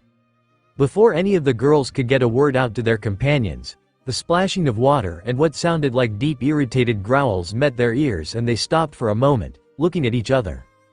Nami slowly slid off Kuru's back and edged her way to the opening in the trees, eyes scanning for any clue as to what was happening down below. She snuck behind one of the large trees and peeked her head out before almost immediately letting out a sigh of relief at what met her sight. With a small smile, she stepped out into the light and her hand rose in greeting, Zoro. The swordsman whipped around at the call of his name and his laughter immediately ceased, now narrowed gaze landing on a familiar face. He huffed lightly and sheathed his sword. Which?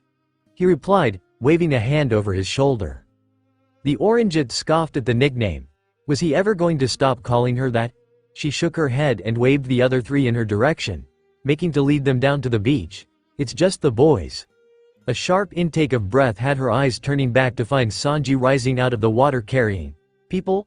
Where had they come from? Were they dead? Knowing Zoro, there was a decent chance they were. Also, besides the obviously soaking clothes, Why did he look so disheveled? Sanji stepped onto the beach and scowled in irritation, turning back to the ocean. No food for a week, Levi. You're on your own. He smiled devilishly at the moan of distress that came from the creature and turned away without another word. That'll teach the bastard. With his anger mostly stifled for the moment, the chef took a deep breath and smiled up at the girls he could now see walking in their direction. It's wonderful to see you ladies so soon. He unceremoniously dropped the man under his arm into the sand before carefully lifting the woman hanging on his back and setting her down next to her partner. And here I was hoping Levi had really eaten you. Zoro sighed, laughing as he ducked under the leg that flashed toward his face. Everything all right down here? Nami asked curiously. The other three filed in beside her and a gasp coming from Vivi caught her attention. What's up, Vivi? That's Mr. Five and Miss Valentine. The princess exclaimed in shock. What were those two doing there? Had they followed them? Even after what had happened on Whiskey Peak? She took a closer look at Mr. Five and could see that he wasn't quite all the way healed from his run-in with Luffy. It's getting pretty lively around here. Miss Sun mused from Nami's left. First Mr. 3 and M's Golden Week, and now these two, not to mention the giant and whoever he's dueling. Zoro and Sanji looked at each other for a moment before looking back and staring at the woman blankly. Giant? And it all comes down to this, folks. Luffy exclaimed, shooting through the battlefield to give himself a better view of the fight. Red guy versus blue guy. WHO will be victorious. He shot upward just as the red giant slashed his massive axe downward. It's a huge blow from red guy, just barely deflected by blue guy's shield. He screamed in excitement, shooting into a dive just in time to watch the massive axe careen into the forest below. It looks like a counter, ladies and gentlemen. The pirate captain announced as loud as he could. Hopefully, Usopp could hear. The blue-cloaked giant shoved his shield outward, throwing his opponent off balance for a moment, before taking a large step into the red giant's guard and thrusting forward. Blue guy has a chance at ending things with one final push. Is this the end we've been waiting for? Luffy yelled, leg shooting out to the side. He was so focused on catching what he thought was the end of the incredible duel that he hadn't noticed he was actually falling instead of rising like he'd intended. It had been so long since he misfired that he didn't even realize he had until it was too late. His eyes widened when they were met with the tops of the trees, and he quickly enhanced as much of himself as he could in the split second he had. The tearing and cracking of branches lit the forest grounds as Luffy's body felled several large trees before it careened into the earth with a loud crack emanating from the impact. He groaned from his place in the small crater he'd created and rubbed the back of his head while trying to sit up. That was never fun. Just as his upper half was vertical once more, two resounding booms made his eyes shoot in the direction he'd come from and his heart dropped. Damn it, he moaned in annoyance, rising from the ground and dusting himself off. I missed the end. Luffy. The voice made the straw-hatted HT his sniper with his hands cupped around his mouth as he walked through the forest in search of him. Over here, Usopp. He shouted, waving the other boy in his direction. Usopp jumped at the words but rushed over almost immediately, excitement very obviously on his face. That was amazing, Luffy. It felt like I was really there. He skidded to a stop and opened his notebook, pointing to it as if it were the most precious thing on the planet. I got it all, and it's gonna be one of my best stories yet. Luffy laughed aloud and patted his friend on the back. Thanks, Usopp. Glad I could help out. Plus, it was really fun. He'd thought it a weird request at first but ended up really getting into it. He stopped beside the long-nosed teen and nodded in the direction of the battlefield. Did you get to see how it ended? Usopp sighed as they began to walk their way back through the forest. It was a draw. He hadn't seen exactly how it happened, but just after Luffy had fallen from the sky, both giants crashed to the ground. I didn't have a good enough view to really see it, but they definitely both went down at the same time. He explained disappointedly. The pirate captain shrugged and a thought sent excitement shooting through him. Well, since they're both still around, maybe I'll get to fight both of them. The line of thinking continued and his eyes suddenly glowed with mirth. Maybe I can even get him to join the crew. Usopp yelped when he suddenly pulled him into a run, and he couldn't resist letting his bright laughter free at the thought of trying to fit two giants on the Mary. This is gonna be awesome. Dory lay on his back while he looked up to the sky, breaths coming out deep and ragged but a smile on his face nonetheless. Another draw it seems, my friend. He bellowed, testing his limbs to see if he had the strength to stand. He didn't. His head dropping back to the earth shook the area and he sighed. It always ended up like this. Brogy laughed jollily at the words, debris still falling to the ground amongst their prone bodies. You're as strong as always. I can't move a muscle. And that's just the way I need it. The two giants shifted their heads in the direction the voice had come from, and their large eyes came upon a curious man with an even more curious hairdo. He was tall for a regular-sized human, lanky with an almost skeletal frame that gave him a gaunt, ghostly appearance even with the fairly tanned skin that covered him from head to toe. The one thing neither of the giants could get past, however, was the large tree that sat on top of his head, stylized out of his own hair. "Who are you?" Brogy asked uncomfortably. He probably would have been a little less wary if it were any other situation, but he couldn't move a muscle, he was so exhausted. He tried to shift from where he lay, but the movements were minimal. The mysterious man stepped in between the two fallen giants and stilled for a moment before his head lifted to the sky, a throaty laugh leaving his lips. "This will surely be the easiest 200 million anyone has ever made. Isn't that right, Miss Goldenweek?" A young girl wearing a large, floppy pink hat over her red hair stepped out from behind a tree and yawned, stretching her arms over her head. She rubbed the sleep out of her eyes and looked at Mr. 3 in annoyance, like he'd somehow done her a disservice by calling on her.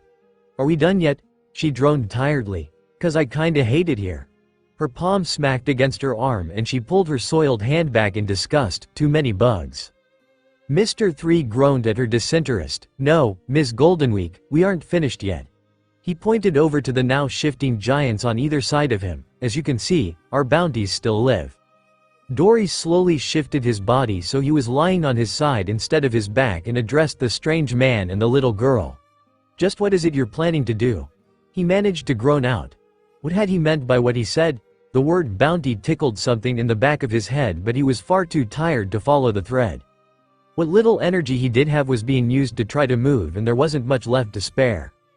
"Obviously we mean to kill you." The bounty hunter reached into his shirt, pulling out 2 pieces of parchment, and held them up so they could be seen by his targets. He caught the sight of the one called the Red Ogre and smirked at the widening of his eyes. "Familiar?" Brogy stilled as he stared at the tiny picture of himself, and it took a moment of confused thoughts running through his head before it hit him. How could he have forgotten? Had it truly been so long? He peeled his large gaze away from the poster and saw Dory looking at the other with the same realization he knew could be found on his own face. The air calmed for a moment as Dory met Brogy's stare, the two giants gawking at each other in silence. Mr. 3 jumped in fright at the sudden loudness that surrounded him and M's Goldenweek, the sound of deep laughter now echoing from the two massive men's throats. What the hell did they find so funny? Didn't they realize they were about to die? "We really have been fighting for quite some time, haven't we, Brogy?" Dory managed to squeeze out through his chortles. "They must be insane." The man whispered to himself incredulously. He shook his bewilderment away and cleared his throat as loudly as he could. "Well, I'm glad the two of you were able to share one final laugh." He smirked when he found that he had their attention again and put the 2 posters back into his shirt, stepping in the direction of the Blue Ogre's head, "because it's time for your long lives to come to an end."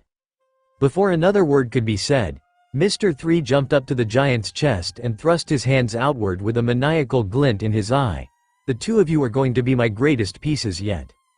The bright sunlight beat down on Igaram's face as he lay on the deck of his small vessel, eyes checking his eternal pose every few minutes before closing once again. It had been this way since he left Whiskey Peak a little more than a week ago. He'd tried to keep himself busy, but there was really nothing else to do besides make sure he stayed on course. The blond man sat up and gazed the sea at the back of the boat, thoughts drifting to his young charge. He still felt uneasy at the thought of her sailing with those ruffians, even more so with all the time he'd had to think about it. But, at least he knew they had the ability to protect her, whether they used that ability for protecting. Igaram shook his head and sighed, sight drifting to the small fishing rod to his left when his stomach made a large gurgle. He'd left in a hurry and hadn't checked the ship for rations. Needless to say, there hadn't been a lot to eat. The flapping of wings brought his thoughts away from his empty stomach and his eyes shifted about in curiosity. Almost immediately, he noticed a bird out in the distance and couldn't help but think it seemed to be flying in his direction. The man stood up and leaned over the side railing, squinting to try giving himself a clearer view. Was it a news coup? It took another moment of watching before the avian was close enough for him to realize what it was, and he was shocked. To say the least, what was a pigeon doing all the way out here? Igaram stared for a while longer as the animal continued to fly closer when it suddenly hit him. He'd seen this bird before. His eyes widened to the size of saucers. Hattori? Is that you? Chapter 54. A day well spent? Dory, Brogy yelled while he desperately tried to move his exhausted limbs.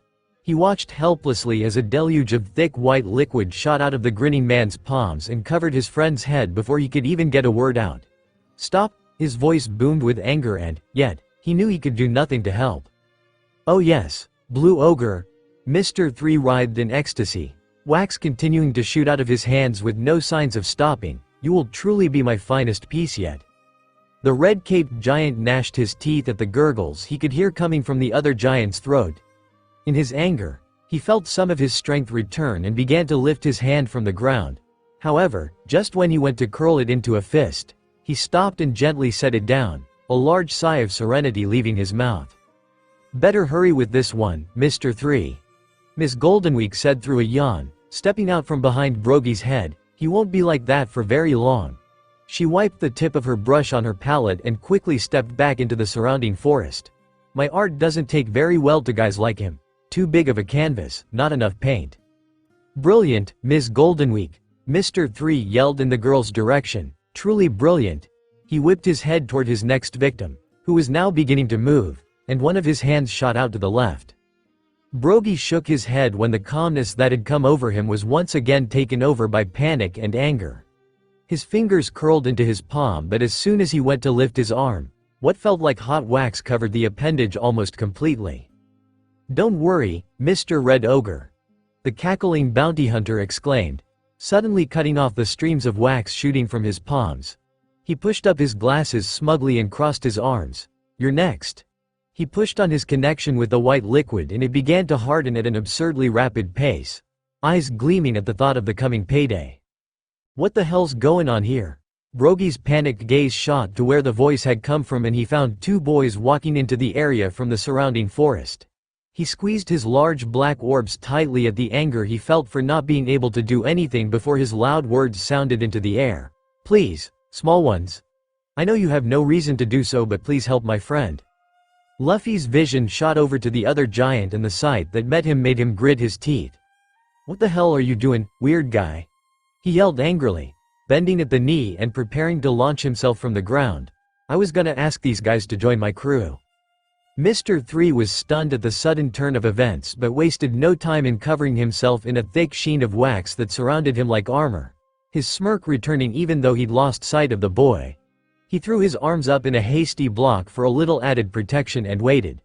Surely this would be enough, right? He only had to wait but moments and the large crack that sounded from the center of his chest had all his prior confidence leaving him. All of Luffy's forward momentum shot through his black palm as it sheared straight through the weird armor and he reached out with his other hand to grab the man by the wrist. Impact. A shockwave shot through Mr. 3's middle and he gasped, blood flying from his lips. His eyes widened as he felt his wax armor crumble almost instantly and burst outward from his body. The only thing that kept him in place was the boy's hand wrapped tightly around his own. He desperately tried to hang on to consciousness while his figure ragdolled wildly, but the pain that was assuredly coming from the broken bones in his chest was proving to be quite a lot to bear. The bounty hunter suddenly felt himself flip upward and he looked down to find himself facing the ground. Well, shit. Luffy wrenched his arm downward and slammed the strange man into what they were standing on, which just so happened to be Dory. Ripples shot out from the point of impact and he let go of his captive, causing him to bounce high into the air like he'd been launched from a massive trampoline. He watched him sail, looking for any signs of retaliation and winced when his face slammed into the ground, cracks forming underneath him. He was probably gonna feel that in the morning. The boy stared at the crumpled figure for a moment longer before a rumble came from beneath his feet. He looked down curiously. What the heck could that be? It took Luffy a moment of staring before he realized what he was standing on and his eyes widened in realization. He felt the giant begin to convulse and his gaze shot to where he knew Usopp was watching from, already beginning to sprint in his direction. Run, Usopp. He's gonna blow. Just when his feet hit the ground, He heard something begin cracking at his back, but he didn't turn to see what it was. He already knew. One massive crack, similar to the splitting of wood, came from behind the two as they escaped into the forest, and they turned just in time to see what looked like a massive geyser erupt from Dory's mouth. However, instead of crystal clear water, it was, well, vomit. They both ruffled their noses and turned to travel further away. The splash zone was bound to be quite large. Where the hell are they? Nami asked aloud in exasperation. The sun had begun to set and the crackling of the small fire they'd made on the beach was starting to quiet. She sighed at the non-committal grunts and shrugs that came from those around her and tiredly stood to her feet. The day had passed rather quickly after they'd taken care of their two visitors, and the navigator couldn't help but admire the tan she'd gotten from her time spent lying on the beach. They'd all settled on waiting for Luffy and Usopp to come back, so Zoro and Sanji went out to find food for dinner while they chose to lay out on the sand and watch their prisoners. It was a little before sunset before the boys came back, and they absolutely would not stop arguing about who brought back the bigger kill. It was a whole thing that she'd rather not get into. "They're probably fine, Nami," Sanji consoled, lifting the small pot from its place above the licking flames. "I doubt even a giant could kill Luffy." He popped the top on the piece of kitchenware and smiled at the spicy scent that entered his nose. "Dinner is served," he said, setting the pot down in the sand and grabbing the few bowls he'd brought from the kitchen on the merry. Zoro took another swig from the bottle in his hand and sat up from his prone position, stomach grumbling. "Took you long enough," he mumbled, setting down his drink and making his way in the cook's direction. "Just shut up and eat, mosshead," the blonde growled, shoving a filled bowl into his hands when he stepped in front of him. "Those two really are quite the pair," Miss Sun mused, laughing softly at the small interaction. The words got a grunt out of the orange-haired girl standing beside her, and she turned. Her eyes landed on Nami, but she couldn't help but look past her, sight settling on the two forms lying at the edge of the water. They had caused quite a fuss. They had actually been quite forthcoming with their information, surprisingly. Zoro could be quite threatening. "My ladies," Sanji said, offering the two filled bowls in his hands. The black-haired woman turned back and the corners of her lips rose at the scent wafting into her nostrils. He really was a good cook. The night was quite cool on the beach and the smell was already warming her. Her eyes lifted from the bowl and she smirked at the chef. "My offer still stands, you know." Sanji smiled at the words, somehow managing to hide the heat rising through his body. "I'm afraid I will once again have to push that duty to Nami," he replied, turning away before his resolve could crumble. He pointed to the two at the edge of the water. "I gotta make sure they get fed too." Miss Sun sent him a teasing look before Nami sat back down, two bore hands. She faced the girl when a sigh left her mouth and couldn't help but think the orangeade was looking at her friend strangely. "Something the matter, Ms. Navigator?" she asked lightly. Nami turned toward their captive and huffed in faux anger at the title, taking another glance at Sanji while he filled two more bowls with stew. "He's just, I don't know." She started softly when he stood to bring the others their food. "He's just different, I guess." She shook her head and set one of the bowls at her feet. "It's weird, honestly. It's like he is but isn't at the same time. Like he's lost a certain charm but replaced it with another, more tame version." The black-haired woman opened her mouth when she found a spoonful of stew in front of it and had to resist letting go of the unladylike groan that wanted to leave her mouth. "That Sanji could cook. Quite the way with words you have," she said, smiling at the perturbed eye the comment garnered. She nodded at the other girl to continue while she savored the delicious bite and patiently waited for another. It was slightly strange being spoon-fed at her age, but with the food being this good, she couldn't bring herself to really care. "He seems a little more mature, maybe," the orangeade said, more like a question than a statement. Her hand rose absent-mindedly to give Ms. Sun another mouthful of stew. "No, I don't think that's the right word." She sighed, looking at the woman as if asking if she could take a few bites of her own meal, and got a small nod in return. "It's the only thing that feels close, though," she explained through a bite of her own meal. "Any idea what could have caused it?" Ms. Sun asked, eyes shifting to watch the chef spoon feed her captured cohorts. She thought it strange that she actually found herself curious about the answer despite only knowing him for the length of their traveling together. "Nope," the orange-haired girl replied, setting her bowl down once again. All I know is something probably happened while we were in Loungetown. She resumed feeding the woman, thinking back to that stormy day. He was weird when we met back up to leave. She went to say more but stopped when a cough sounded from over her shoulder. Excuse me, Nami. Vivi interjected quietly. I hate to ask this.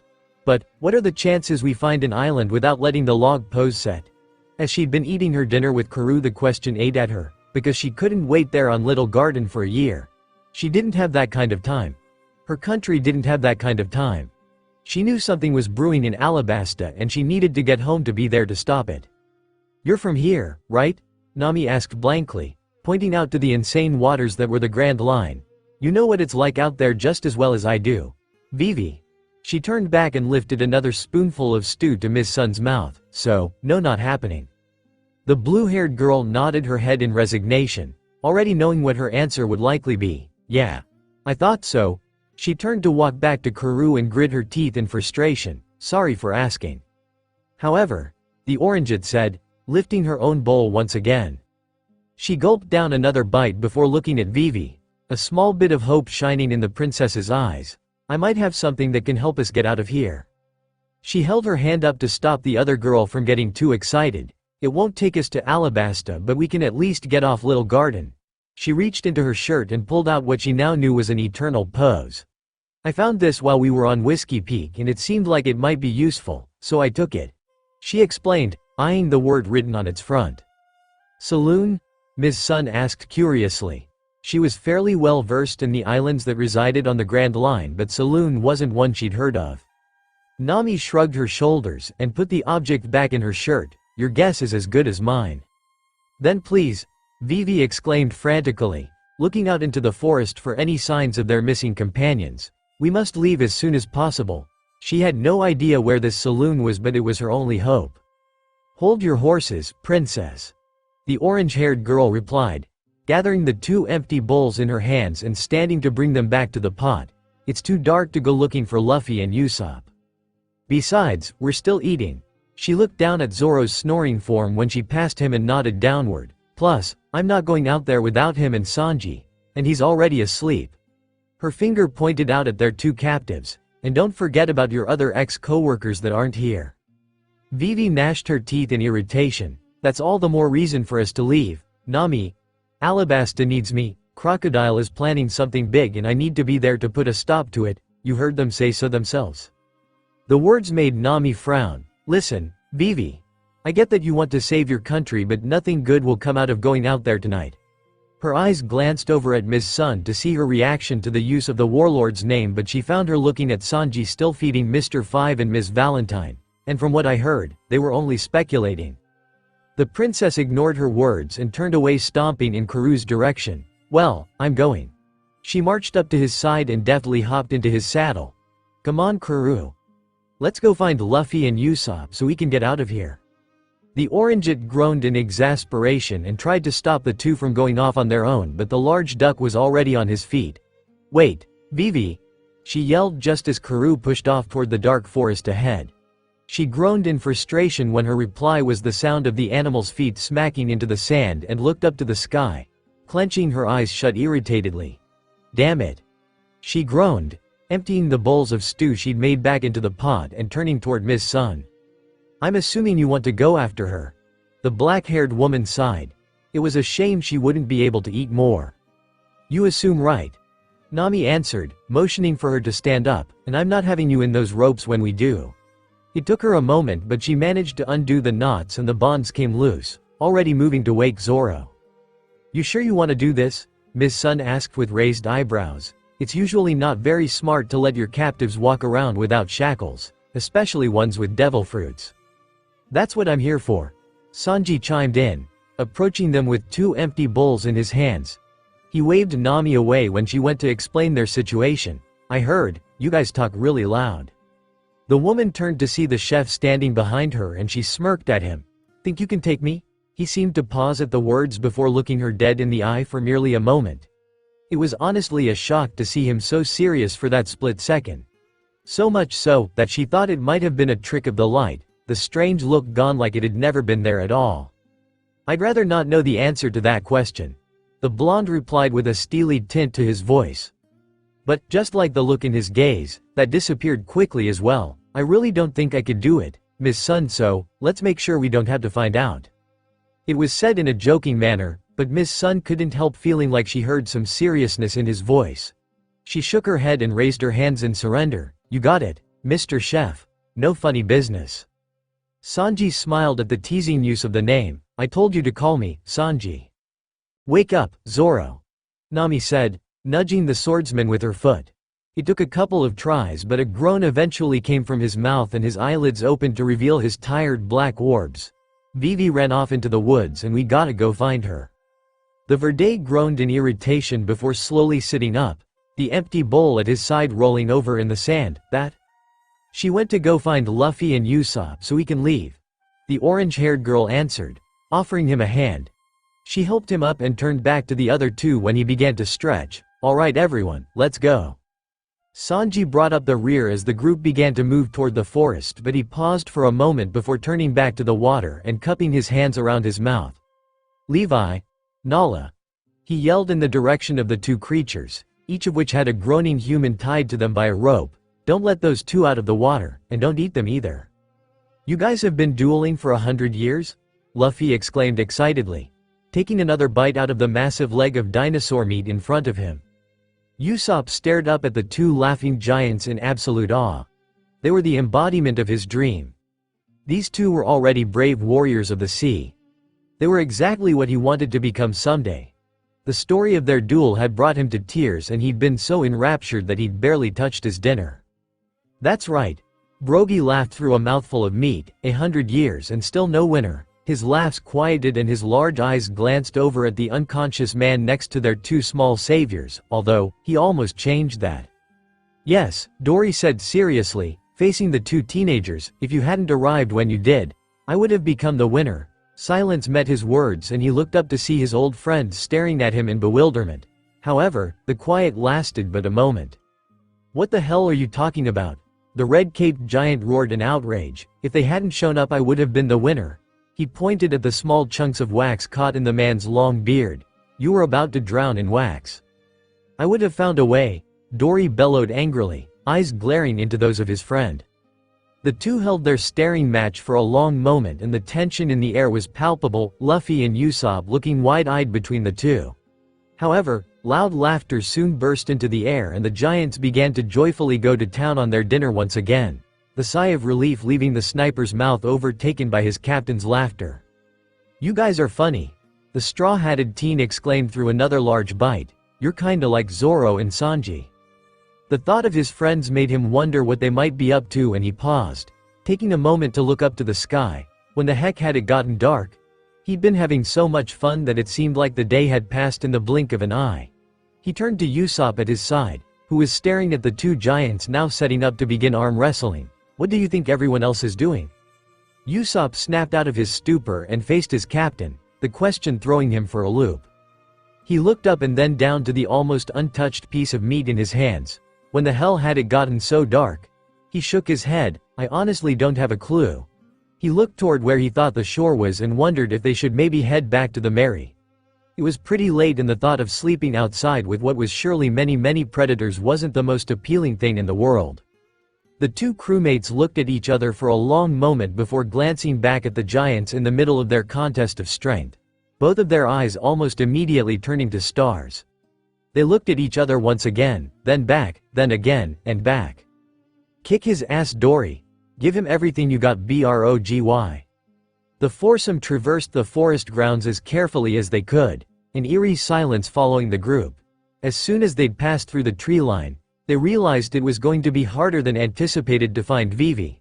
She could have gone literally anywhere, so they'd resorted to listening for any signs of disturbance that would alert them to her location and picked a direction. Miss Sun's hand rose and her steps halted, the others immediately ceasing in their movement as well. One of the ears she had out in the forest had caught something, but she was pretty sure it wasn't the princess. It kind of sounded like laughter. I think I heard something in that direction. She whispered, just barely loud enough for everyone to hear. Her footsteps resumed and she didn't look to see if the others were following, still listening for any signs of the one they were looking for. The three behind did find it slightly strange to be letting their prisoner lead them around, but she seemed to know what she was doing, so no one had really questioned it. They looked at each other for a moment before shrugging in unison and making to catch up with the woman.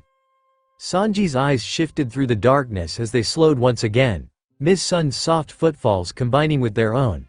He couldn't really see much in the darkness. The moon was helping but also hurting at the same time. The shadows surrounding them had him on edge, and the soft wind making them move wasn't helping things. The chef froze in the middle of his step when it felt like something brushed against the back of his neck and his head whipped backward. However, his sight was met with nothing but the shadows at their back dancing in the moonlight. Strange. He could have sworn he felt something. "The hell are you doing, cook?" Zoro whisper yelled to the boy behind him, hand hovering over his blades. "You hear something?" Sanji stared for another moment before shaking his head and resuming his previous pace. "I don't know." He took one more glance over his shoulder before nodding at Mosshead to keep moving. "Just keep an eye out. Don't give me orders. Damn it, Mosshead. Just shut the hell up and walk." The area quieted as the group left, and when their footsteps could no longer be heard, an exhale came from a small figure practically fusing herself to the back of a large tree. M's Golden Week attempted to slow her heart rate as she slowly peeked in the direction they'd walked off in. That had been way too close. How had that guy known? She shook her head and carefully made to follow once again, even further away than before. The young girl had spent the day in full survival mode after Mr. 3 had gotten the snot knocked out of him. They'd been on Little Garden long enough for her to know where to go and where not to go, so that hadn't really been the problem. The problem had been her urge to try and rescue Mr. 3. For as creepy and strange as he looked, he was really actually quite a nice man. He always humored her when she asked him to have tea, and he'd only ever treated her like a good partner. Needless to say, she wouldn't feel good about abandoning him. M's Golden Week had followed the group to their camp and tried to come up with a way to help him, but nothing she could think of seemed like it had any chance of working. Plus, that guy that punched Mr. 3, if he punched her like that, she was sure her body would probably explode, and, frankly, that scared her. So, she'd bided her time until night had fallen and continued her waiting game, hoping the darkness would help. It didn't. The massive fire the giants used to cook their dinner made it almost impossible for the girl to use the shadows to her advantage. Thus, she decided to call it. She wasn't completely abandoning him. She would be back at first light, but she couldn't stay awake any longer, and the thought of sleeping so close to the campsite wasn't very inviting. She gathered herself up with one last look at the jovial atmosphere she'd been watching for most of the night and began to trek back through the forest. It was by complete chance that Ms. Goldenweek had run into another group while trying to find her way back to Mr. 3's hut. It had been quite the shock, but she was small enough to be mistaken for a child and used that to her advantage to stay hidden. She'd gotten quite good at sneaking around during her time as a bounty hunter, and once she realized the group was probably where the two from, she decided to tail them. If she could find a way to use her paint on one of them and create a commotion loud enough to attract attention, maybe she could sneak into their camp while they were gone. With this plan in mind, the girl had picked her target, the blonde boy bringing up the rear of the group. But when she'd gone to enact her plan, he'd somehow taken notice of her. She was sure she'd made no noise whatsoever, and, yet, he still almost caught her. She just barely managed to slink back into the safety of a shadow. M's Goldenweek's footsteps slowed to a halt as the group in front of her did the same, all of them beginning to converse quietly. They were getting closer to the campsite, and if they made it, her chance would be gone. She grit her teeth and looked at the group intently, eyes landing on the green-haired one. With his form illuminated by the moon slightly, she could now see that he wore 3 swords at his hip, and she immediately knew she'd found her new target.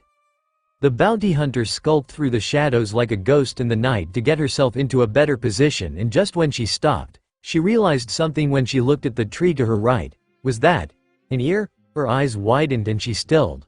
Her first thought was that it had to be some sort of devil fruit power. So, she kept her gaze trained on the obviously human ear high up above and slowly began to move again, making sure she was even quieter if that was possible.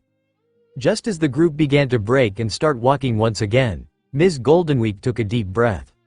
She pulled out her palette and readied her paintbrush, eyes peeled for the exact moment he would turn his back to her.